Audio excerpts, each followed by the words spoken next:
ஹர பார்வதி பதே ஹர மகாதேவா. தென்னாடுடைய சிவனே போற்றி, எந்நாட்டவர்க்கும் இறைவா போற்றி. திருச்சிற்றம்பலம். ஒழியான திருமேனி உமிழ்த்தானோ மிகமேவும் கழியார வரும் யானை கடல் நாள் மறவாமல் அழிகாழும் அல்ல தூவும் அடியார்கள் உழமாற வழியாகும் வலிதாய வினை கூட நினையவே. திருச்சிற்றம்பலம். தில்லை புத்தபெருமான் திருவடிகளை சிறமேற்கொண்டு குருமகா சன்னிதானங்கள் பொற்பதம் பணிந்து அடியவர் மக்கள் பெருமாதம் பணிந்து இன்றைய சாத்திர சிந்தனையிலே சீர்காழி சிற்றம்பல அடிகள் அருளிய துகளறு போதம் என்ற ஒரு அருமையான நூல். இந்த நூலை சிந்திப்பதற்கு இவருடைய திருவருளும் குருவருளும் இங்கே நமக்கு கூட்டி வைத்திருக்கிறது. இதில் பாயிரச் செயலாக இருந்த 3 செய்களையும் பார்த்தோம். போன தடவை 3வது செயலாக எல்லாம் கலற்றி அந்த எல்லா தத்துவங்களையும் நீங்குதல் அப்படின்றதுல எல்லாம் கலற்றி இறைவனுடன் கலக்க வல்லார்கள் கண்ட வழி வளவும் சொல்லறிய தம்பிரான் தாள்கள் தனவாத வாதனையும் எம்பிரான் தந்தான் எமக்கு அப்படின்றது வரைக்கும் நம்ம பாயிரச் செயல் 3 பார்த்துட்டோம். இப்போ நூலுக்குள்ளே வரும்போது முதல்ல 4வது பாடலிலிருந்து 8வது பாடல் வரைக்கும் ஐம்பூதங்கள், அந்த பூதத்தோடைய பூதப்பழிப்பு அப்படின்னு நமக்கு வந்திருக்கு. பூதத்தோடைய குணம், தொழில், இதையெல்லாம் சொல்லக்கூடியதாக 4 பாடல்கள் 4லேருந்து 8 வரைக்கும் இருக்குது. இன்றைக்கு 4வது பாடலாக ஐம்பூத பழிப்பு அப்படின்றது. பூதங்கள் என்பது நமக்கு தெரியும், ஏற்கனவே உண்மை விளக்கம் இங்கே கேட்டுக்கிட்டு இருக்கவங்க எல்லாருமே நம்ம சாத்திரத்தில் தோய்ந்தவர்கள்தான். அதில் உண்மை விளக்கம் மனவாசகம் கடந்தார் மிக அருமையாக உண்மை விளக்கத்தில் தூலமான பொருளிலிருந்து சூட்சுமத்தை நோக்கி செல்லுதல் அப்படின்ற வகையில் தூலமாக இருப்பது எது என்றால் மாயையின் காரியங்கள் உயிர்களாகிய நமக்கு இந்த உயிர் அறிவை மறைத்து கொண்டிருக்கும் ஆணவ மலம். இதுதான் நம்முடைய இந்த ஆணவ மலம் என்பது உயிரின் குற்றமாக இருக்கக்கூடியது. இந்த குற்றம் நீங்க வேண்டும், அந்த இருள் நீங்க வேண்டும், இருள் மலம் நீங்க வேண்டும். அதற்காக ஒரு ஒளிப்பொருள் இறைவன் எம்பெருமான் கருணை கொண்டு உயிருக்கு உயிராக அறிவுக்கு அறிவாக இருந்து கொண்டு நடத்துகிறார். அதில் மாயை என்ற ஒரு ஜடப்பொருள், மாயை என்ற ஒரு ஜடப்பொருள் ஒளிப்பொருள் இறைவனுடைய பரிக்கிரக ஆற்றல் என்று அழைக்கப்படுகிறது. இது சேர்க்கப்படுகிறது யாருக்கு? உயிருக்கு. அந்த உயிருக்கு உடலாக சேர்க்கப்படுகிறது. கொஞ்சம் அறிவு விளக்கம் பெற வேண்டும். ஏன்னா அறியாமைன்ற இருளில் கிடக்கிறதுனால அந்த இருளை விட்டு விலக வேண்டும், கொஞ்சம் அறிவு விளக்கம் வர வேண்டும் என்பதற்காக இறைவன் பெரும் கருணை கொண்டு மாயையின் காரியங்களை கொட்டி வைக்கிறார். அப்போ அந்த மாயையின் காரியங்கள் தான் இவர் 8 கேள்விகளாக சொல்வார். அதில் 6 தத்துவம் ஏது? முதல் கேள்வியாக அந்த 6 என்பது 36 தத்துவங்களாக, அந்த 36 தத்துவங்களும் அந்த தத்துவங்களின் காரியங்கள் 60 தாத்விகங்களாகும். இதெல்லாம் நமக்கு மனவாசகங்கள் தான் ரொம்ப அழகாக சொன்னார். இந்த 36 தத்துவங்களிலும் இங்கே அதிலும் பார்த்தீங்கன்னா மேலிருந்து கீழ், கீழிருந்து மேல், அதாவது ஒடுக்கமுறை தொடக்க முறை அப்படின்னு சொல்லுவாங்க.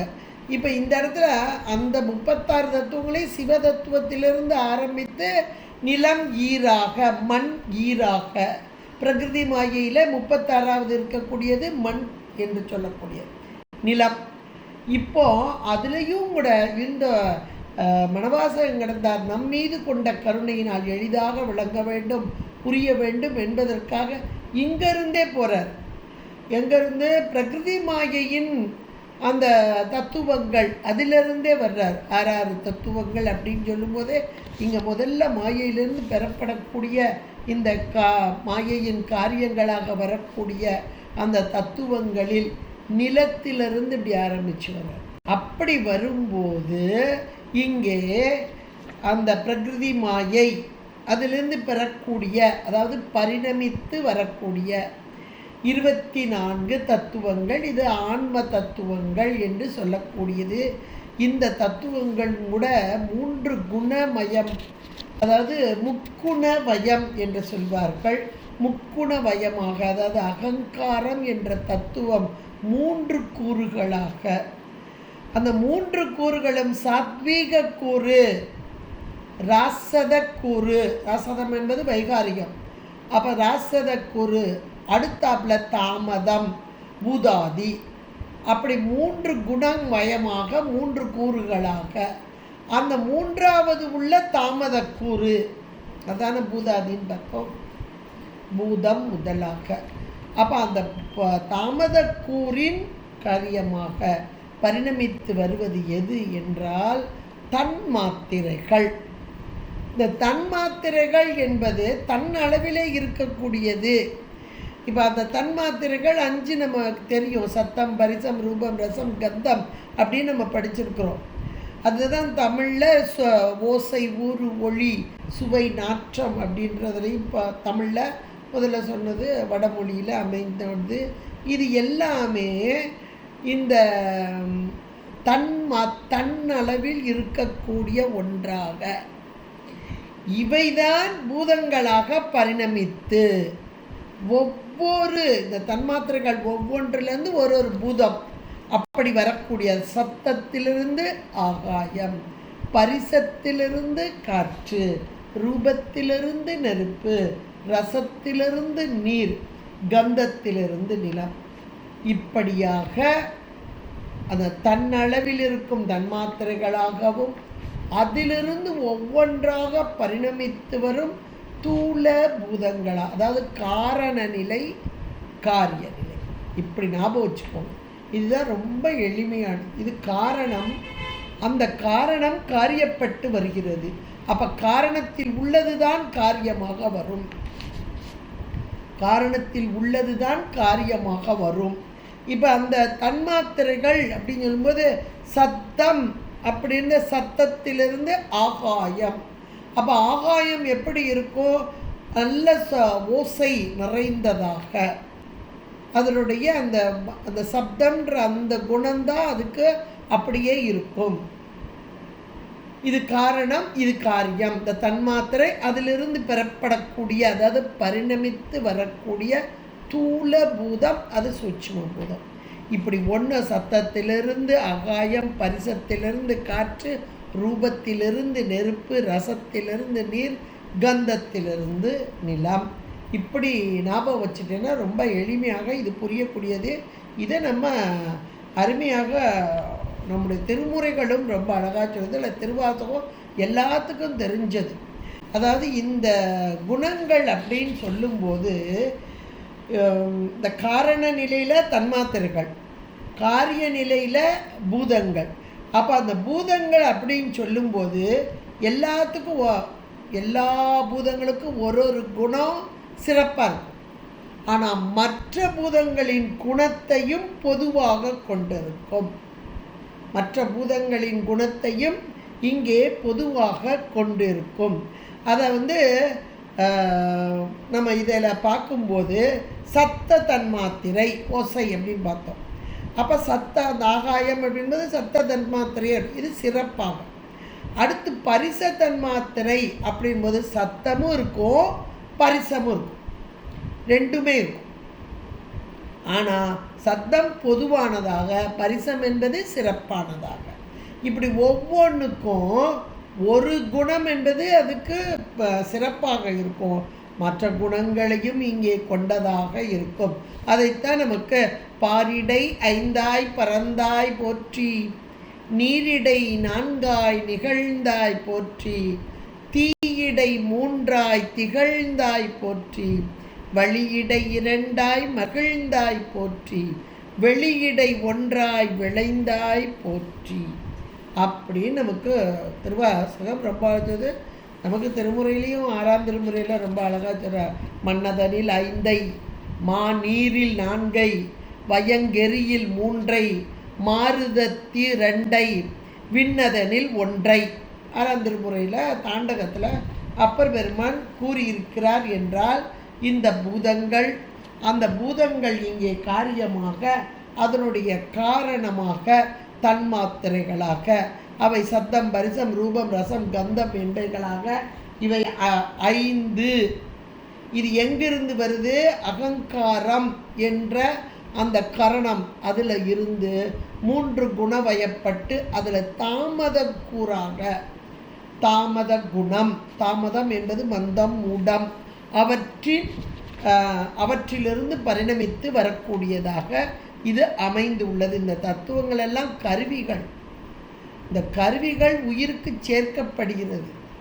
அந்த உயிருக்கு சேர்க்கப்படுகிறதுல இப்போ நம்ம பார்த்ததில் நிலம் பார்த்தோம், நீர் பார்த்தோம், நெருப்பு பார்த்தோம், காற்று, ஆகாயம், 5 பூதங்கள். 5 பூதங்களுடைய காரண நிலை பார்த்தோம். கந்தம் ரசம் ரூபம் பரிசம் சத்தம் பார்த்தோம். அப்போ இது காரிய நிலை, காரண நிலை. இப்போ இந்த காரிய நிலைன்னு வந்தது பாருங்க, எதெல்லாம்? நிலம் நீர் நெருப்பு காற்று ஆகாயம், இதுவும் காரியப்பட்டு வருது. அப்போ இது தத்துவம், இந்த தத்துவத்திலிருந்து காரியங்கள் வருகிறது. இந்த காரியங்கள் தான் இன்றைக்கு நமக்கு உடம்பாக, இந்த உடம்பில் இருக்கிற பகுதிகள் எல்லாம் நிலம் சொல்கிறோம். இப்போ உடம்புக்கு சேர்க்கப்பட்டது நிலம்ங்கிறோம். அப்போ நம்ம உடம்புல நிலம் எங்கெங்கே இருக்குது அப்படின்னு ஒரு கேள்வி வரும் இல்லையா?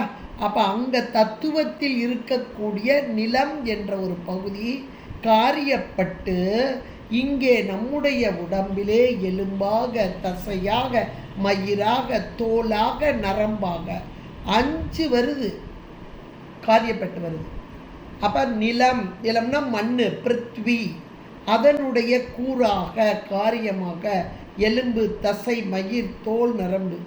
அடுத்து நீர், அப்பு, அதனுடைய காரியம் சிறுநீர், இரத்தம், சிலேத்துமம், வியர்வை, சுக்கிலம், சுக்கிலம் அல்லது சோனிதம். அப்போ 5. அடுத்து தேயு, வெப்பம் சொல்கிறோம் இல்லையா, ஒளி, அதனுடைய காரியம் ஹிருதயத்தில் வெப்பம், பசி, தீ, கண்ணில் வெப்பம், உடம்பில் வெப்பம், கபால வெப்பம். எந்த இடத்துலலாம் வருது பாருங்கள் வெப்பம். இதெல்லாம் நம்ம உணர்றோம், இதெல்லாம் நமக்கு உடம்புல இருக்குது.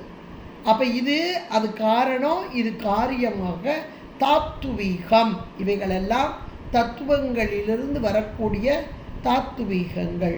அதுபோல் வாயு, வாயுல 10 வாயு இருக்குது. தசவாயுக்கள், தசவாயுக்கள் தான் நம்முடைய உடம்பை அப்படியே கட்டி வைத்திருக்கிறது என்று கூட நம்ம சொல்லலாம். உதானன், பிராணன், அபானன், சமானன், வியானன், நாகன், கூர்மன், கிருக்கரன், கிருஹரன், தேவதத்தன், தனஞ்சயன். இப்போ 10 வாயுக்கள், 10 வாயுக்களும் இங்கே வாயுவின் கூறாக வருகிறது. அடுத்து ஆகாயம், ஆகாயத்தின் கூறாக 10 வருது. அத்தி, அலம்புடை, இடை, பிங்கலை, சுழுமுனை, காந்தாரி, குகுதை, சங்கினி, சிகுவை, புருடன் என்னும் நாடிகள். 10 நாடிகள், தச நாடிகள். இப்போ இவ்வளவுமே இந்த 5 பூதங்கள், அந்த 5 பூதங்களுக்கு காரண நிலை ஒன்று இருக்கு, தன்மாத்திரைகள். அது காரியப்பட்டு வரும்போது பூதங்களாக, இந்த பூதங்களின் காரியங்கள் தாத்வீகங்களாக. இவ்வளவும் உங்களுக்கு உண்மை விளக்கத்தில் நல்லாவே படிச்சிட்டோம். சரி, இப்போ இந்த பூதங்கள் அப்படின்றது நமக்கு சேர்க்கப்படுகிறது எதனோடு? உடம்பாக காரியம். உடம்பு தானே இன்னைக்கு நம்ம உயிருக்கு விளக்கம் தருவதற்காக உடம்பு. இந்த உடம்பு தத்துவ கூட்டங்கள். தத்துவம் என்பது கருவி, அது ஜடக்கருவி. இந்த படிக்க போகிறதே நம்ம என்னென்னா ஐம்பூத பழிப்பு தான். இவையெல்லாம் ஜடக்கருவி அப்படின்றதைத்தான் நம்ம உணரணும். அவ்வளோதான். இது நம்ம தசகாரியத்தில் நீங்கள் எடுத்துட்டிங்கன்னா தத்துவ ரூபம், தத்துவ தரிசனம், தத்துவ சுத்தி, இதை புரிஞ்சுக்கிட்டாலே போதும். ஏன்னா ஒவ்வொரு தடவையும் ஒவ்வொரு பாடல் நம்ம படிக்கும்போது அந்த தசகாரியத்தோடு நம்ம ஒத்து வச்சு பார்க்கணும். அப்போ தான் நமக்கு இதுவும் அதுவும் அப்படி சேர்ந்து வரும். இதோடு நம்ம சிவஞான போதம் இதெல்லாம் படிக்கும்போது இன்னும் எளிமையாக உங்களுக்கு புரிஞ்சிடும், ஈஸியாக புரியும். இதெல்லாம் அப்படி கேட்டு பழகிட்டிங்கன்னா அது இன்னும் ஈஸியாக புரிஞ்சிடும். சரி, இப்போ பூதங்கள் பார்த்தோமா, 5 பூதங்கள். இப்போ அந்த 5 பூதங்கள் காரண நிலையிலே தன்மாத்திரைகள், காரிய நிலையிலே பூதங்களாக, தூல பூதங்களாக அப்படின்னு பார்த்தோம். அப்புறம் அந்த பூதங்கள் அப்படின்றத 5 பூதங்களுடைய காரியங்கள் தாத்வீகங்கள் பார்த்தோம். இப்போ இந்த பூதங்கள் ஒவ்வொன்றுக்கும் ஒரு வடிவம், ஒரு நிறம், ஒரு குணம், தொழில் எல்லாமே இருக்குது. இது நமக்கு உண்மை விளக்கத்திலையும் சொல்லப்பட்டிருக்கு. இங்கே இப்போ நம்ம பார்க்க போகிற பாடல் 4வது பாடல், அந்த 5 பூதங்கள், அதில் முதல்ல மண்ணு தான் நமக்கு கொடுத்துருக்காங்க, அதனுடைய தொழில் தான் இங்கே சொல்லப்படுகிறது. குணம், அந்த குணமும் தொழிலும் தான் சொல்லப்படுகிறது. இது என்னன்னு பார்க்குறதுக்கு முந்தி நம்ம உண்மை விளக்கத்தில் ஒரு நிமிஷம் பார்த்துட்டு இதுக்குள்ளே போனோம்னா நமக்கு எளிதாக புரியக்கூடியதாக இருக்கும். நமக்கு உண்மை விளக்கத்தில் அழகாக மனவாசகம் கடந்தால் நமக்கு கொடுத்துருக்கிற பூதங்களுடைய அங்கேயும் வடிவம், நிறம் எல்லாமே சொல்லப்படுது. எழுத்துக்கள் இருக்குது, ஒவ்வொன்றுக்கும் ஒரு எழுத்து வேறு இருக்குது, ஒவ்வொன்றுக்கும் ஒரு அதிதெய்வங்கள் இருக்குது, ஒவ்வொன்றுடைய குணம் இருக்குது, ஒவ்வொன்றுடைய செயல் இருக்குது. அப்போ அதனுடைய குணம் என்ன, செயல் என்ன அப்படின்னா, மண் கடினமாய் தரிக்கும். உண்மை விளக்கத்தில் 9வது பாடல் அழகாக இருக்குது, நீங்கள் எடுத்து வச்சு நீங்கள் பார்க்கலாம். மண் கடினமாய் தரிக்கும், வாரி குளிர்ந்தே பதமாம், ஒன் கனல் சுட்டு ஒன்றுவிக்கும், ஓவாமல் வன்கால் பறந்து சலித்து திரட்டும், பார்க்கில் ஆகாயம் நிரந்தரமாய் நிற்கும் நிறைந்து அப்படின்றத அதனுடைய குணம், அதனுடைய செயல். அந்த 5க்குமே கொடுத்துருக்கு. மண் கடினமாய் தரிக்கும் சொல்லிட்டார். கடினம்னா திண்மை, திண்மையான கடினமான தன்மை அதை கொண்டு. அப்போ அதனுடைய செயல் என்ன, இந்த பொருள்களை எல்லாம் தாங்குதல் அப்படின்ற அந்த செயல். அப்போ குணம் ஒன்று, செயல் ஒன்று சொல்லப்பட்டிருக்கு. வாரி, வாரினா நீர், அதனுடைய குணம் என்ன, குளிர்ச்சி. தண்ணீர் அப்படி தான் சொல்லுவோம், தண்ணீர் அதனுடைய இயல்பு குளிர்ச்சி தான். அப்போ அதனுடைய குணம் குளிர்ச்சி.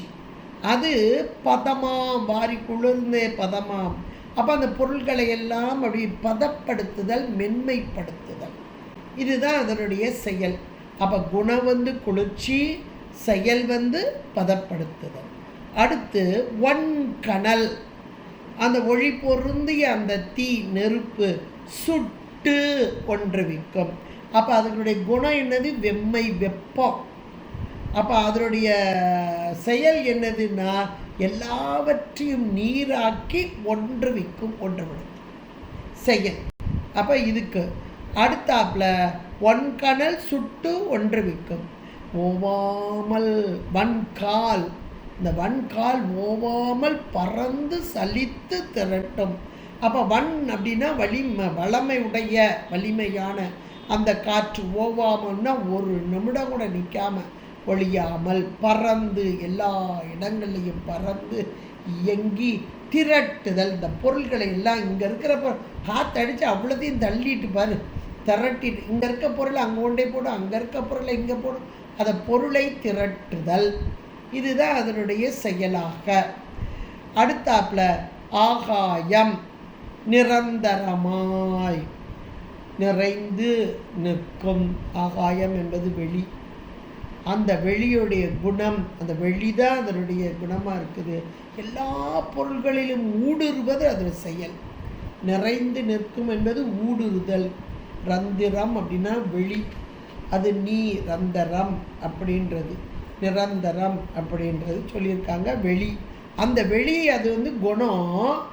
அது எல்லா பொருளையும் ஊடுருவி நிற்றல் என்பது அதனுடைய செயல். இது ரொம்ப அழகாக நமக்கு இங்கே சொல்லப்பட்டிருக்கு. அப்போ மண் திண்மையாக பொருளை தாங்குதல், நீர் குளிர்ச்சியாக இருந்து பொருளை மென்மைப்படுத்துதல், தீ வெம்மையாக இருந்து பொருளை நீராக்கி ஒன்றுபடுத்துதல், காற்று அப்படி இங்கும் அங்குமாக அசைந்து பொருளை திரட்டுதல், வான் வெளியாக இருந்து பொருளில் ஊடுருவி நிற்றல். இப்போ 5 பூதங்களுக்குரிய குணத்தையும் செயலையும் இப்போ 4வது பாடல் நமக்கு ஐம்பூத பழிப்பு அப்படின்னு சொல்லக்கூடிய இந்த பாடலை இப்போ நம்ம படித்தோம்னா எளிமையாக புரியக்கூடியதாக இருக்கும். இதில் சொல்கிறார் பாருங்க, மண்ணுக்கு உயிராகி வந்து உரத்து தரிக்கும், மண்ணுக்கு உயிராகி வந்து உரத்து தான் தரிக்கும் என்னும் ரோம ஆதி இதன் காரியம், என்னும் ரோம ஆதி இதன் காரியமாம், கண்ணில் பிறவும் கடினமாய் பேசியதும் தானாம், துறவு முதல் பூத தொழில் அப்படின்னு நமக்கு பாடல் நல்ல அழகாக கொடுத்துருக்கேன். இதை கொஞ்சம் கொண்டு கூட்டி அங்கங்கே எடுத்துகிட்டா எளிதாக நமக்கு புரியும். ஏன்னா இப்போ இவ்வளவு நேரம் நம்ம அதை படிச்சிட்டோம், அதனால் இது நமக்கு எளிமையாக புரியும். இப்போ மண்ணுக்கு உயிராகி, இந்த உயிராகின்ற ஒரு சொல் அது என்ன, எதை குறிக்கிறதுனா குணமாக. இப்போ உடம்புக்கு உயிர் அப்படின்றோம் இல்லையா, அதே போல் இந்த மண்ணுக்குடைய குணம் என்ன, உயிர்னா இந்த இடத்துல குணம், மண்ணுக்கு உயிராகி வந்து அப்போ அந்த நிலத்துடைய குணம் எது, நம்ம இங்கே பார்த்தோமா கடினத்தன்மை, தின்னென்று இருத்தல், அதுதானே அது குணம் பார்த்தோம். அப்போ உயிராகி வந்து குணமாக அந்த திண்மையாக வந்து உரத்து தரிக்கும் செயல் என்னது அப்படின்னா அதை தாங்குதல், எந்த ஒரு பொருளையும் தாங்குதல். இன்றைக்கி பொறுமையில் சிறந்த பூமி அப்படிம்பாங்க. பூமின்றது நம்ம நிலத்தை தான் சொல்லுவோம், இங்கே இருக்கிற நிலத்தை தான் சொல்லுவோம். அது ஒரு பக்கம் சொன்னால் கூட இது இன்றைக்கு உலகத்தின் காரியமாக அது தத்துவங்கள் இங்கே காரியப்பட்டு வருதல் அப்படி தான். இப்போ உடம்பில் நம்ம என்ன பட்டாலும் தாங்குதல் அப்படின்றது எது, சதை எலும்பு இதுதானே தாங்குது. அப்போ இந்த உடம்புடைய காரியமாக மண்ணின் காரியமாக இருப்பது எது, சதை எலும்பு, இதெல்லாம் நம்ம அப்போ தான் பார்த்தோம். அப்போ அதே தான் இந்த பாடலில் மண்ணுக்கு உயிராகி வந்து உரத்து தரிக்கும் அப்படின்னா, மண் என்பது இங்கே நிலம், தத்துவத்தில் நிலம். அப்போ நிலத்துடைய குணம் என்ன அப்படின்னா அது திண்மை, அந்த பொருளை தாங்கு, நல்ல திண்மையாக இருந்து அதனுடைய செயல் என்ன, தொழில் என்னது அப்படின்னா பொருளை தாங்குதல், உயிராகி வந்து உரத்து தரிக்கும்.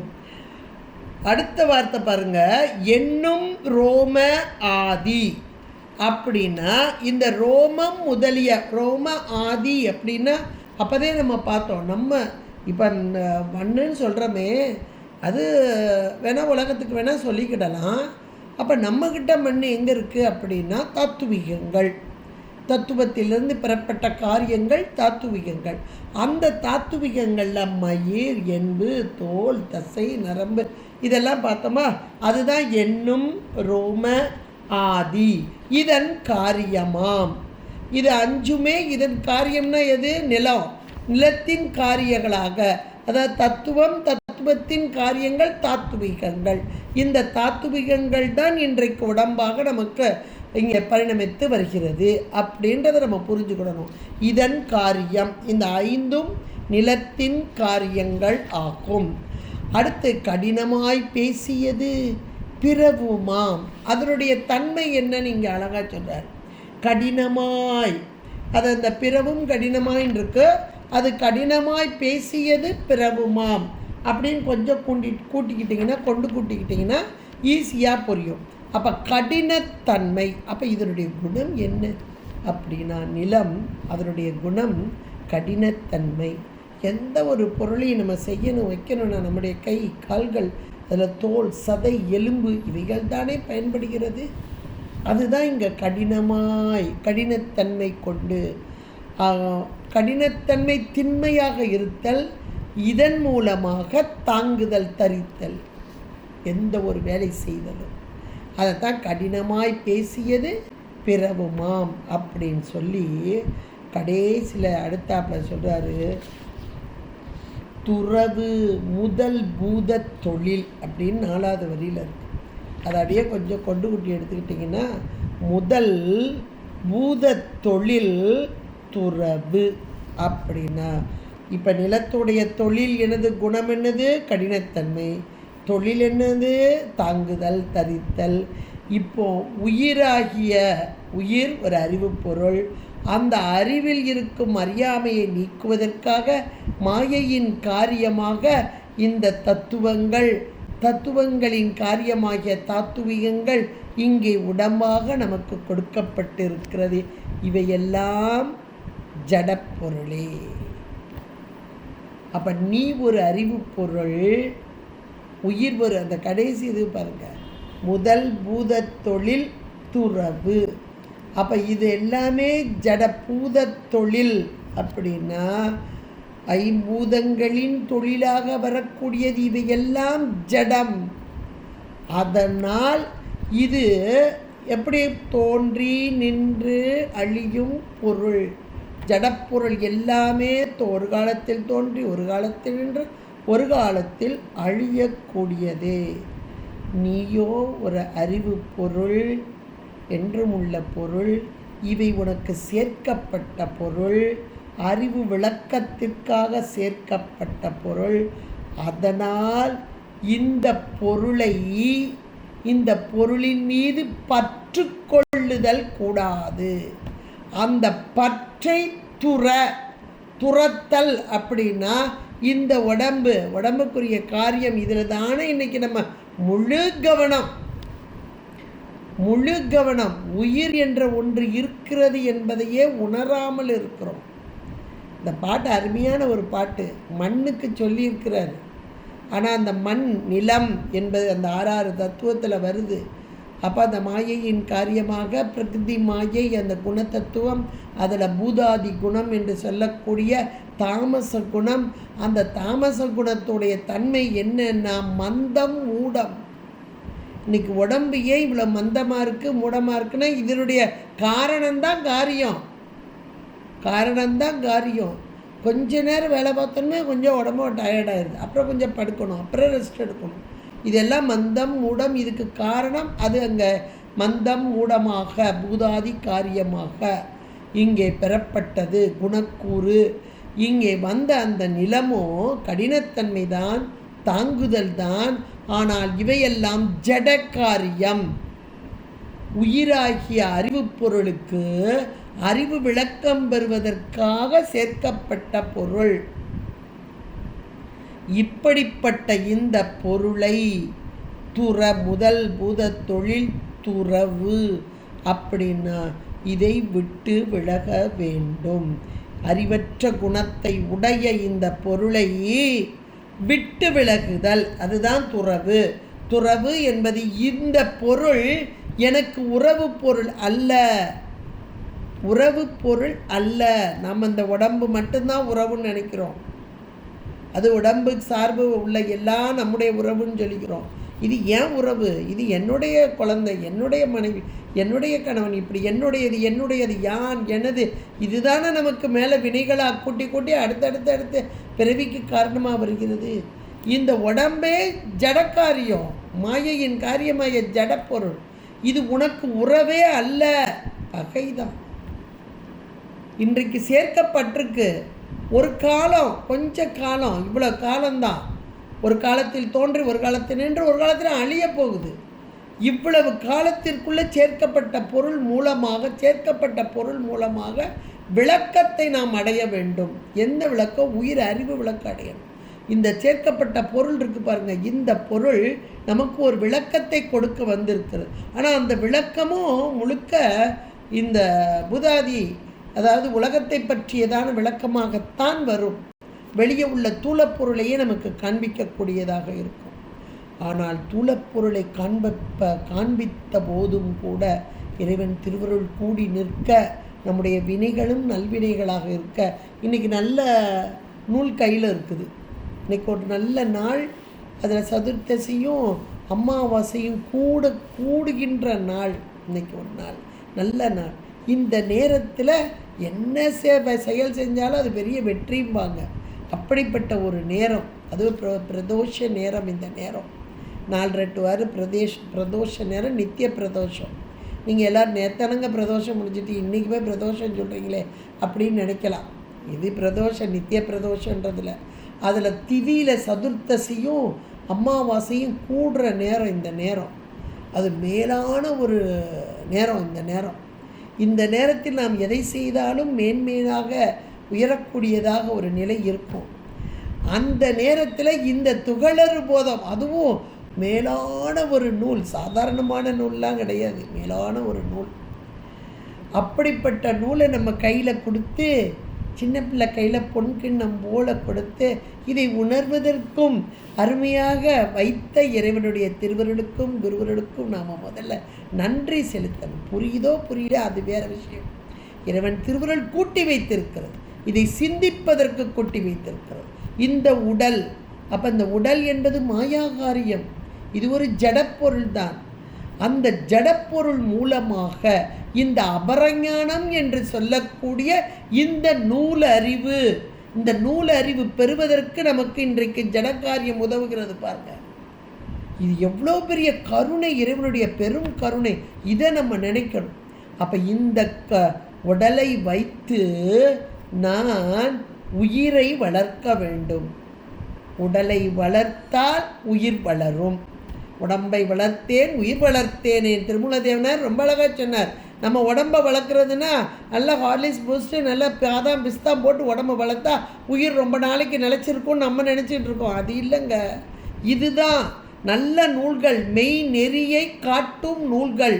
அது அபரஞானம் என்று சொல்லக்கூடியது.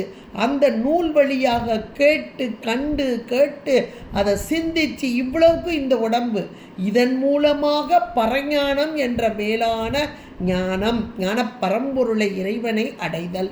இதற்கு இப்போ இன்னைக்கு பூதத்தில் அந்த இறுதியாக இருக்கக்கூடிய நிலம் என்று சொல்லக்கூடிய அந்த நிலத்தின் காரியமாக தாத்துவீகமாக வந்த இந்த உடல், தசை, எலும்பு, நரம்பு, மயிர் என்று சொல்லக்கூடிய இவையெல்லாம் எப்படிப்பட்டதாக கடினமாக இருக்கிறது, திண்மையாக இருக்கிறது. செயல்பாடு என்னது அப்படின்னா தாங்கக்கூடியதாக இருக்கிறது. இவ்வளவுமாக இருக்கக்கூடிய இந்த பூதத்தன்மை கொண்ட இந்த பொருள் ஒரு ஜடப்பொருளே, உனக்குரிய உறவு பொருள் அல்ல என்பதை நினைந்து துறவு அப்படின்ற ஒரு வார்த்தை கொடுத்துருக்காங்க. அதை நல்லா அண்டர்லைன் பண்ணிக்கோங்க. அப்போ இது உடம்பு எனக்கு வேண்டாம்ப்பா, போப்பா, இந்த உடம்புக்கு ஒன்றும் செய்ய மாட்டேப்பா அப்படின்னு போகக்கூடாது. உடம்பை வைத்து இந்த உலகத்தில் நமக்கு கொடுக்கப்பட்ட என்னென்ன காரியங்கள் செய்ய வேண்டுமோ அந்தந்த காலத்தில் செய்து அதோடு அதை சொல்லுவாங்க, இறையை தேடுவதோடு இறையையும் தேடும்பாங்க. அப்போ இறை தேடுவதோடு இறையை தேடுவல், அதுக்கு எது பயன்படுது? இந்த உடம்பு. இந்த உடம்பை கொண்டு அதனை அந்த இறைவனை தேடுதலையும் இந்த நூல் வழியாக சிந்தித்து செயல்படும் போதும் இந்த உடல் எனக்குரியது அல்ல, இந்த உடல் சில காலமே என்ற உணர்வு நமக்குள் இருந்து கொண்டே இருக்க வேண்டும். அப்போ அந்த உடம்புக்குரியது அப்படின்றதுல ரொம்ப அதிகமான கவனம் வராமல் இது உயிருக்கு எனக்கு உதவ வந்த பொருள், உயிருக்கு உதவ வந்த பொருள் என்ற உணர்வு மேலோங்கி, அப்போ உயிருக்கு உதவ வந்த பொருள் கொஞ்ச நாளைக்கு தான், காலக்கணக்கு தான். அது கூட நாடிக்கணக்கும்பாங்க. அந்த கணக்கு முடிகிறதுக்குள்ளே அதை பயன்படுத்திட்டு விட்டுறணும், அவ்வளோதான். பயன்படுத்திட்டு விட்டுறணும். இதையெல்லாம் நமக்கு சொல்லக்கூடிய அருமையான ஒரு பாடலாக இந்த 4வது பாடல் அமைந்துள்ளது. என்றால் முதல் பூத தொழில் துறவு அப்படின்றத அழகாக கொடுத்துருக்காங்க. அப்போ இவையெல்லாம் மாயையின் காரியப்பட்டு வந்தது. அதிலும் தத்துவங்களாக, தத்துவங்களும் தாத்துவீகங்கள் என்ற காரியங்களாக வந்து இங்கே உயிருக்கு உதவ வந்த பொருள் அவை ஜடமே என்று அதனை துறத்தல். அதன் மீது விருப்பு பற்று இதெல்லாம் வச்சுக்கிடாம இது எனக்கு உதவு வந்திருக்கு, இன்னைக்கு உதவுது, அந்த அளவில் நாம் வைத்து கொள்ள வேண்டும் என்று இந்த 4வது பாடலிலே சொன்ன ஆசிரியர் அடுத்த பாடலில் நீருக்கு உரியதை ரொம்ப அழகாக சொல்கிறார் பாருங்க. இப்போ நம்ம ஏற்கனவே இதெல்லாம் நம்ம கொஞ்சம் பார்த்துட்டோம். உண்மை விளக்கத்துலேருந்து நல்லா பார்த்துட்டோம். அப்போ நீருக்குரிய குணம் என்ன, தொழில் என்ன, அதை பார்த்தோம். நீர் அப்படின்னாலே தன்னென்று இருப்பது, தண்ணீர், குளிர்ச்சி. அந்த குளிர்ச்சியான நீர் ஒரு பொருளை மென்மைப்படுத்துதல், கடினமான பொருளை மென்மைப்படுத்துதல், அதுதான் அதனுடைய தொழிலாக, குணமும் தொழிலும். அதை இந்த 5வது பாடலில் சொல்கிறார் பாருங்க.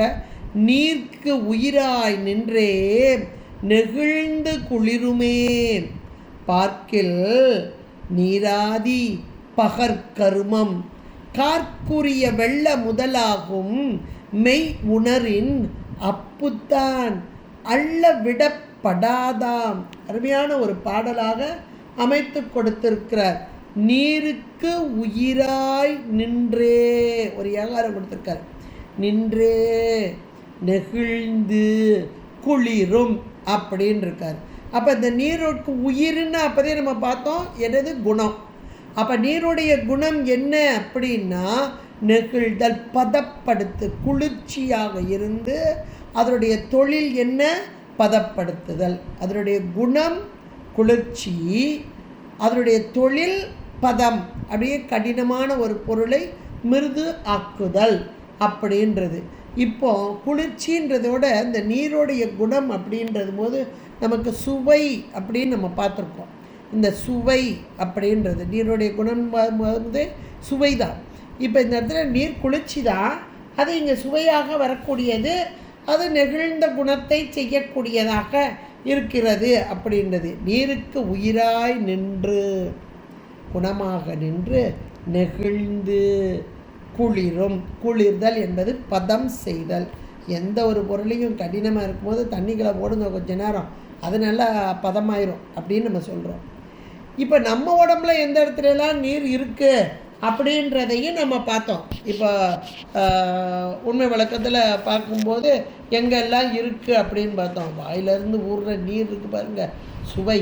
இந்த நீர் பண்ணுற சேட்டை எவ்வளவு இருக்குது பாருங்கள். கொஞ்சம் சுவை குறைஞ்சிட்டு நம்ம சாப்பிட முடியாதுன்னா அது உள்ளே போகுதா, சாப்பாடு உள்ளே போகாமல் அப்படியே நின்றுக்கிட்டே இருக்குது. அப்போ இந்த இடத்துல நீர் அப்பு என்று சொல்லக்கூடிய அதனுடைய கூறு காரியம் எதெல்லாம் வருது, நம்ம உடம்புல சிறுநீர், ரத்தம், சிலேத்துமம், வியர்வை, சுக்கிலம் அல்லது சோனிதமாக இங்கே வருகிறது. எந்தெந்த இடத்துலலாம் நீர் இருக்குன்றதுலாம் நமக்கே தெரியும். இந்த நீர் தான் பதப்படுத்துகிறது அப்படின்றதும் தெரியும். இந்த பாடல் ரொம்ப அருமையான ஒரு பாடலாகவும் கொடுத்துருக்கார். இந்த சுவை நமக்கெல்லாம் தரக்கூடியது, அந்த நீரின் குணமாக வந்து நமக்கு சுவையை தரக்கூடியது. பொருளை பதப்படுத்துதல், நெகிழ்ந்து குளிருமே, ஏகாரம். அங்கே ஒரு ஏகாரம், இங்கே ஒரு ஏகாரம். நின்றே ஒரு ஏகாரம். உயிர்க்கு உயிராய் நின்றே, நீர்க்கு உயிராய், நீர்க்கு உயிராய் என்ற மாத்திரத்தில் நீரின் குணமாக நின்றே. அப்போ அந்த குணம் என்பது இங்கே சுவையாக நின்றே நெகிழ்ந்து குளிருமே. நெகிழ்ந்து குளிர் என்பது அந்த பொருளை அப்படியே பதம் செய்தல் அப்படின்ற 2 ஏகாரமாக கொடுத்து பார்க்கில் இது அப்படி கொஞ்சம் கொண்டு பார்க்கில் நீராதின்னு இருக்கு. நீர் ஆதி, நீர் முதலாக அப்படின்னு வருது. இப்போ இந்த இதில் பார்க்கில் பகற்கருமம் அப்படின்னா இந்த நீரின் குணமாக நம்ம உடம்புல வருது பாருங்க, அதுதான் இங்கே நீர் ஆதி அப்படின்றது. அப்போ இப்போ நம்ம பார்த்தோம், என்னெல்லாம் பார்த்தோம், நீருடைய நம்முடைய உடம்பில் வரக்கூடியது. எப்படி ஒரு நிலம் அதில் வந்து உடம்பில் சதையாக, தோலாக, எலும்பாக வருது இல்லையா, அதே போல் இங்கே உதிரமாக, சுக்கிலமாக, முழையாக இப்படியெல்லாம் நமக்கு வரக்கூடியதாக இருக்கிறது. அதுதான் இங்கே பார்க்கலனா கொஞ்சம் ஆராய்ச்சி பார்த்தா இந்த பகற்கரும், அதாவது இது காரியப்பட்டு வருது, தாத்துவிகங்களாக காரியப்பட்டு வருது. எப்படி வருது, நீராதியாக 5 வகையாக இங்கே வருகிறது அப்படின்றத சொல்லிட்டு அடுத்தாப்புல இன்னொன்று சொல்கிறா பாருங்க, கார்க்கு உரிய வெள்ளம் முதலாகும். கார்க்கு உரிய, அந்த தனிச்சொல் கார்க்கு உரிய. கார்க்கு உரியனா முகில், நல்ல மேகக்கூட்டங்கள் நிறைந்திருக்கிறது, அந்த மேகக்கூட்டங்களில் நிறைந்திருக்கும் நீராகவும். இப்போ இந்த நீர் அப்படின்றது இந்த உலகத்தில் இருக்கும் நீரும் உடம்பில் இருக்கும் நீரும். அண்டத்தில் இருப்பதெல்லாம் பிண்டத்தில் இப்படி தான் நம்ம உண்மை விளக்கத்துலேயும் படிச்சிருக்கோம். அதைத்தான் இங்கே அப்படியே சொல்கிறாங்க, வேறு மாற்றியெல்லாம் சொல்லலை, அதே தான். அப்போ கார்க்குரிய வெள்ளம் என்ற மாத்திரத்தில் அங்கே மேகக்கூட்டங்களில் நிறைந்து இருக்கக்கூடிய அந்த நீராகவும் வெள்ளம் முதலாகும், கார்க்குரிய வெள்ளம் முதலாகும் அப்படின்னு அந்த இடத்துல ஒரு சின்ன கமா போட்டுக்கோங்க. மெய் உணரின், நல்ல வார்த்தை, அதை அண்டர்லைன் பண்ணிக்கோங்க. மெய் உணரின் அப்பு, அப்பு தான் அங்கே இருக்கு, அப்பு தான் அப்படின்றது, அப்பு அள்ள விடப்படாது அப்படின்றது. அப்போ மெய் உணர்தல் அப்படின்னா எது அப்படின்னா உண்மையை உணர்தல். இந்த நீர் நமக்கு சேர்க்கப்பட்டிருக்கிறது இந்த சுவை என்ற ஒன்றை அறிவதற்காக. இந்த நீருன்னு பார்க்கும்போது இங்கே 5 கொடுத்துருக்கு. நம்ம உடம்புல எங்கெல்லாம் நீர் ஊறுதுன்னு நமக்கு தெரியும். நாவில் ஊறும் நீர், இது ஊறவில்லை என்றால் சுவை என்பதை அறிய முடியாது. பொருள்களை நல்ல ஒரு கிரைண்டரே நம்ம வாய் தானே, அதில் தண்ணியை ஊற்றி நல்ல நாக்கை வச்சு தள்ளி விட்டு பல்ல வச்சு கிரைண்ட் பண்ணி உள்ளே தள்ளுதில்ல. எப்படிப்பட்ட கிரைண்டரை நமக்கு கொடுத்துருக்கிறாரு. இதை நம்ம என்னைக்காவது ஆராய்ச்சி பண்ணோம்னா ஏதோ உள்ள கடையில் கிடைக்கிது, அள்ளி போடுறோம், அவ்வளோதான். இப்போ இதனுடைய நீருடைய தன்மை என்னன்னு யோசிச்சு பாருங்கள். தண்ணி ஊற்றலைன்னா கிரைண்டர் ஆட்டுப்படுமா? ஸ்டக்காகி நின்றோம், இங்கே விக்கிக்கிட்டு நின்றோம். அதுக்கு அவர் கூட சொல்லுவார், நம்ம மணிவாசக பெருந்தர், நீ கொடுத்த மாத்திரத்தில் நானே பசியில் கிடக்கிறேன்னா எடுத்து அப்படியே அள்ளி மொண்டு உள்ள தள்ள விக்கினேன் வினையேன், என்னுடைய வினையினால் அப்படி விக்கி நிற்கிறேன். அப்பவும் என்னைய விட்டுட்டியா? விடலை. தழுங்கரும் தேனென்ன தண்ணீர் வருகதந்து உய்யக்கொள்வாய் அப்படிம்பார். அப்போ இந்த இடத்துல இந்த நீர் என்பது நமக்கு பதப்படுத்துவதற்காக தரப்படுகிறது. அது சுவையோடு கூடியதான சுவையை உணர வைப்பதற்கும் இங்கே பயன்படுகிறது. இப்படி சுவையோடு உணர்ந்து அந்த சுவையை உணர்றது எது? உயிர். இது செய்கிற வேலையெல்லாம் இந்த நாக்கு, அதில் இருக்க நீர், இதெல்லாம் இருந்து இந்த உடம்புல ஒவ்வொரு உறுப்புகள் இவையெல்லாம் செயல்படுது. ஆனால் அனுபவிக்கிற பொருள் எது? உயிர். இது இன்ன சுவை என்று அனுபவிக்கிறது உயிர். இந்த இடத்துல மெய் உணரின், உண்மையை உணர்ந்தால் அதுதான் அந்த உண்மையான ஒன்று. மெய் அப்படின்னா இப்போ இந்த இடத்துல எது மெய்? யோசிச்சு பாருங்களேன். மெய் உணரின் அவர் அங்கே கொடுத்துட்டு போயிட்டார். மெய் உணரின் அப்பு அள்ள விடப்படாது அப்படின்னு அவர் கொடுத்துட்டு போயிட்டார். ஆனால் அந்த மெய் உணரின் அப்படின்னா இந்த இடத்துல உண்மையை உணர்ந்து பாருங்கள். இந்த சுவை என்பது இந்த நீரின் தன்மையால், இந்த நமக்கு சேர்க்கப்பட்ட தத்துவங்கள் தாத்துவிகங்கள் இவற்றினால் உயிர் என்ற ஒன்று அறிவு பொருள் அறிந்து கொண்டிருக்கிறது. அப்போ கொண்டு கூட்டும் பொருளெல்லாம் சில காலம் பொய்யானது. உண்மையான பொருள் உயிர் அறிவு. இதை உணர்ந்து கொள்ளுங்கள். இந்த சுவையை தரக்கூடிய நீர் என்பது மாயையின் காரியமாகிய, அதாவது தத்துவத்தின் காரியம் தாத்துவீகம். இந்த தாத்வீகமாக நமக்கு சில காலமே இருக்கக்கூடிய இதான் மெய் உணர்தல். ஏன்னா இதனுடைய தலைப்பு என்னன்னு பார்த்தீங்கன்னா பூதப்பழிப்பு. ஐம்பூத பழிப்பு தான் இந்த தலைப்பே. இப்போ ஐம்பூதத்தில் 2வது பூதத்துக்கு வந்துட்டோம். முதல் பூதம் மண்ணுன்றது, அதை பழிப்பு என்பது என்னது? சுத்தி நீக்குதல் அப்படின்றது. இப்போ நீர் என்ற ஒன்று, அதுக்கு தான் இந்த கடைசி வரை மெய் உணரின். இதனுடைய குணம், அதனுடைய செயல், இது எல்லாம் இந்த உயிருக்கு அப்படியே சுவையை கொடுத்து இதிலேயே ஈர்த்து இதிலேயே நம்மளை கீழ்நோக்கி செலுத்திடக்கூடாது. கீழ்நோக்கி செலுத்திட்டு அப்படின்னா மீண்டும் பிறவி. ஆகா, இந்த சுவை என்பது இந்த நீர் நமக்கு தரக்கூடியது. நீரின் மூலமாக உயிர் அறிவது, இவையெல்லாம் ஜடகாரியம் அப்படின்ற அந்த மெய் உணர்தல்.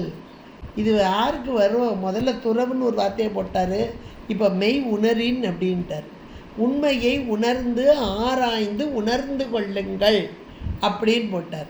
அப்போ அந்த கீழ்நோக்கி செலுத்துதல் என்பதை விடுத்து இந்த நீர் அப்படின்றது நமக்கு கார்க்குரிய வெள்ளம் முதலாகும் நேரம் சொல்லிட்டார். மழை முதல மேகங்கள், நீர் என்பதே மேலான ஒன்று. இன்றைக்கி உடம்புல இருக்கிற நீரை வச்சு பார்த்திங்கன்னா இதை தீர்த்தங்கள் என்று கூட சொல்லலாம். உலகத்தில் எத்தனையோ தீர்த்தங்கள் எங்கெங்கேயோ இருக்குது.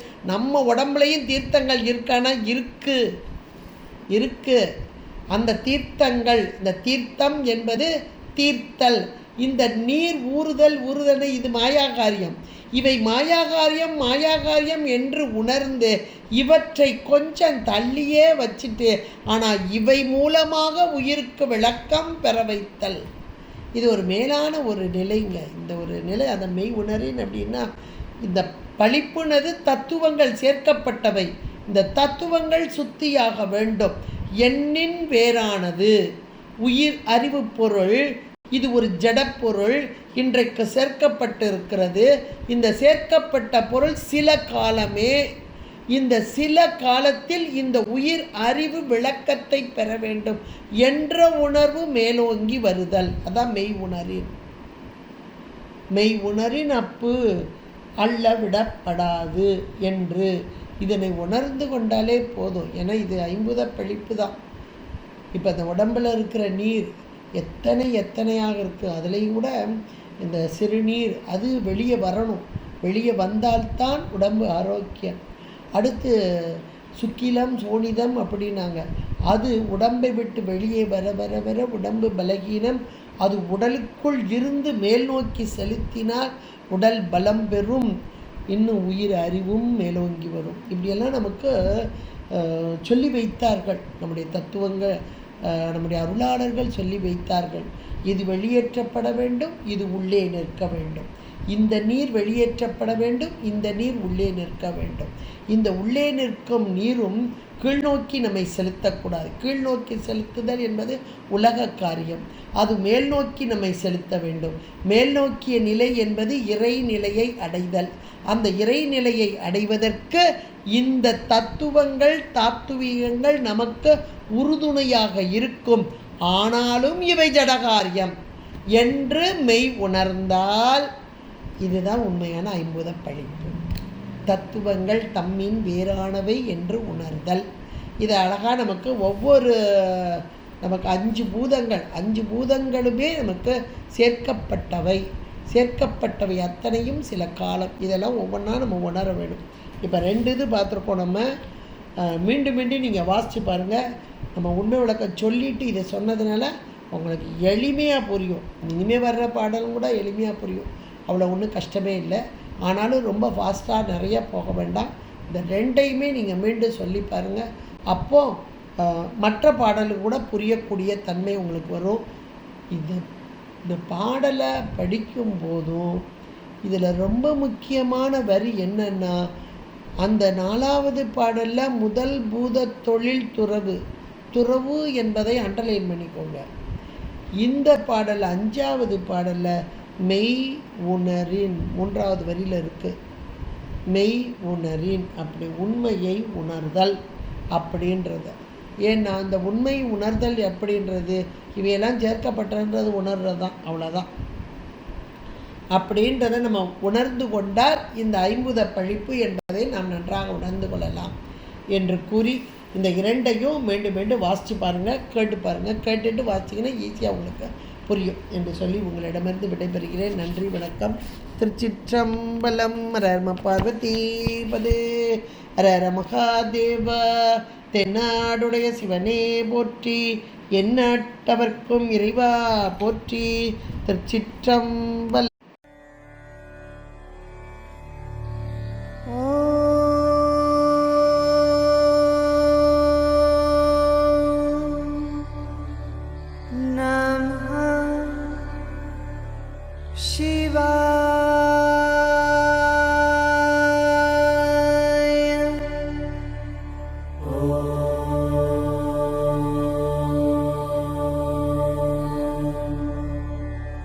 Namah Shivaya.